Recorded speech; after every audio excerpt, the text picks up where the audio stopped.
Hi guys, welcome to the log. Today it's Friday. It's 4:41 in the morning, and I'm headed to Uxbridge, Massachusetts, and I'm gonna be in North Smithfield as well.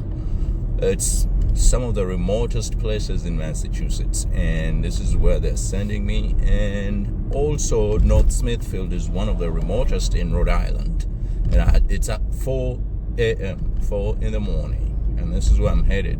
So I'm gonna go ahead and actually review all this. I'm gonna show you guys exactly where they're taking me and what it feels like to do one of those very early morning, which is kind of the creepiest night, in some of the remotest places in both Massachusetts and both Rhode Island. So let's go ahead. We're just starting out.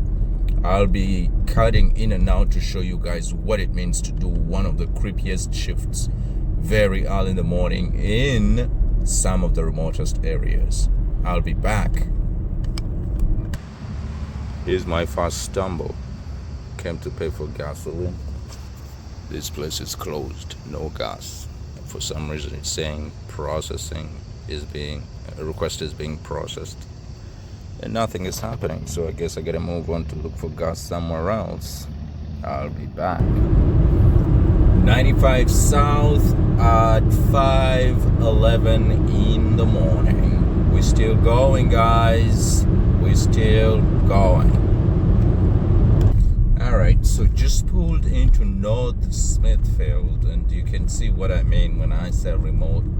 It's 5:30 and I'm almost the only one in the road right now. I'll be back. Here we are pulling into our first drop off. Looks kind of good. More like a residential-ish area. So it's not gonna be that creepy, I think, for the first drop off. They have street lights, and arrive at my destination on the left. Let me see. Okay, here we are. So the first drop off had a dog, but the good thing is that dog did not start hollering until I dropped off and I was walking away. That's when he started hollering and barking up. Yeah, but it's pretty good. The first one went good. Let me see what the second one is. About 7 minutes away from the first one, so I'm en route now, and let's see what goes. And it's starting to actually brighten up. I can see the sky, so it's starting to get a little bit, lit outside. So hopefully the next ones are gonna be as smooth as the first one was. Let's go.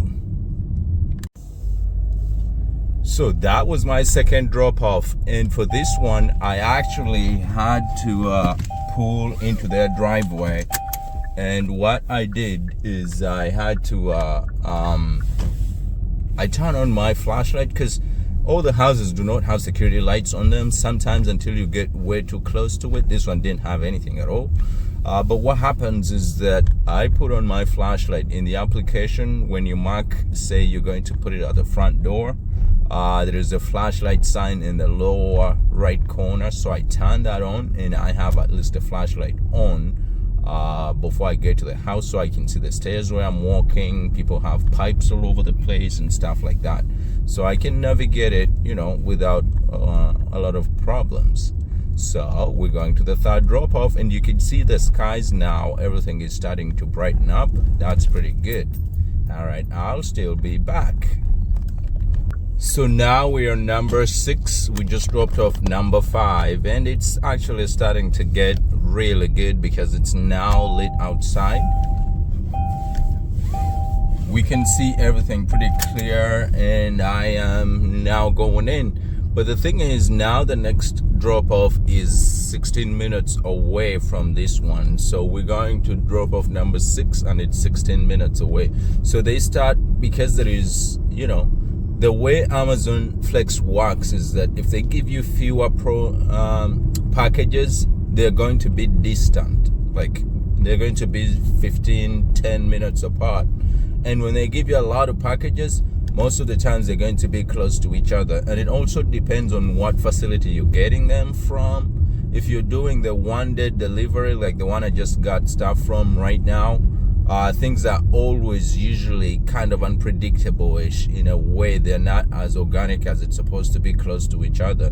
If you get from the .com package centers, those ones are always going to be a lot more closer to each other, and they're a lot more reasonable than these same-day deliveries. So we almost halfway mark now. I just dropped off package number 8. We're going to number 9, and we're brushing through the towns of Whitensville and Northbridge right now. But we kind of halfway gone now, and you could see it's all lit outside. It's about 6:22 in the morning.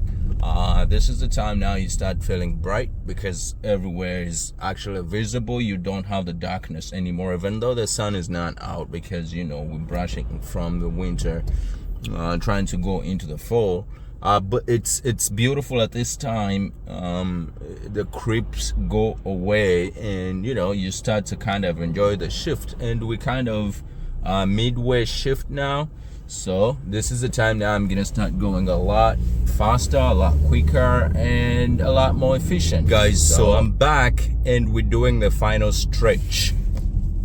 This package that we're taking right now is gonna be the last one, but there is always this thing that they do for the final stretch. That's why I actually call it the final stretch. They'll give you 15, sometimes 20 minutes away from the second last, and this is one of those cases. Let me show you. So you can see it's counting 10 minutes right now, but it was actually 16 minutes for this home stretch. This is the final stretch, and they always do this, especially to the same day delivery stores. They're always going to be doing this. They'll give you that home stretch to be really kind of a long stretch until you finish. But this is 7:15. Remember, guys, we started at 4:30, and we're going for the last one. And after this will be it. This will be it. Now I can either look for new work or I can go back home. And I'll be back to conclude this video. But thank you for following me around until now. Hi guys, so this is the end of it. It's 7:30, and now we're starting to head back.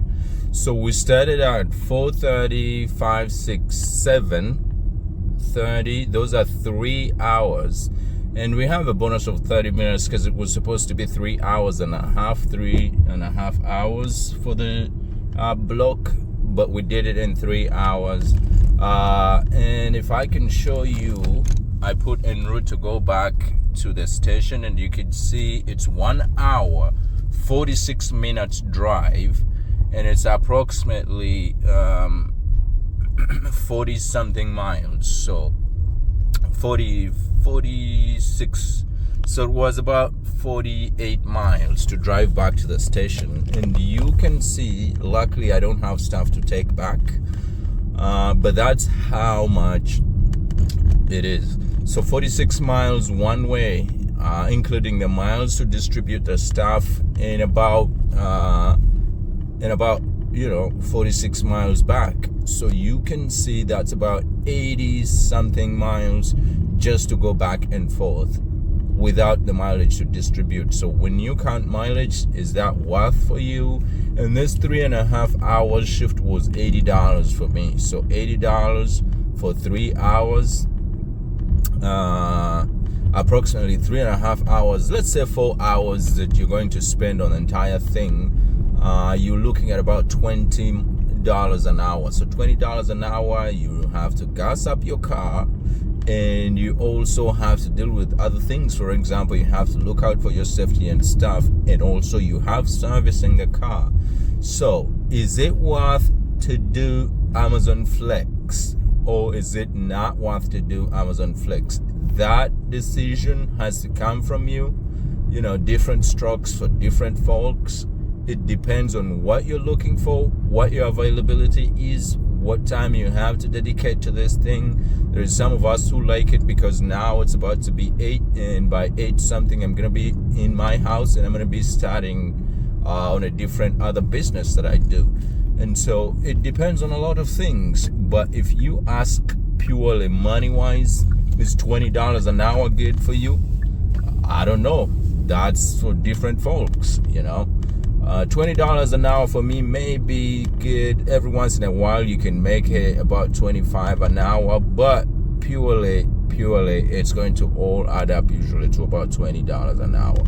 So that is going to conclude our shift, our block. I just wanted to take you guys through this to see exactly how this thing operates, if especially you're doing morning shifts, that the ones that I'm actually more drawn to, and where you could actually end up on a typical day delivering here in Massachusetts, Rhode Island area. So thank you so much guys for watching, and if you haven't subscribed, please go ahead and hit the subscribe button, and let me know what you guys do, what you think about this job, and what your experiences have been in the comment section below. And I hope to see you guys again in the next video. Ciao for now.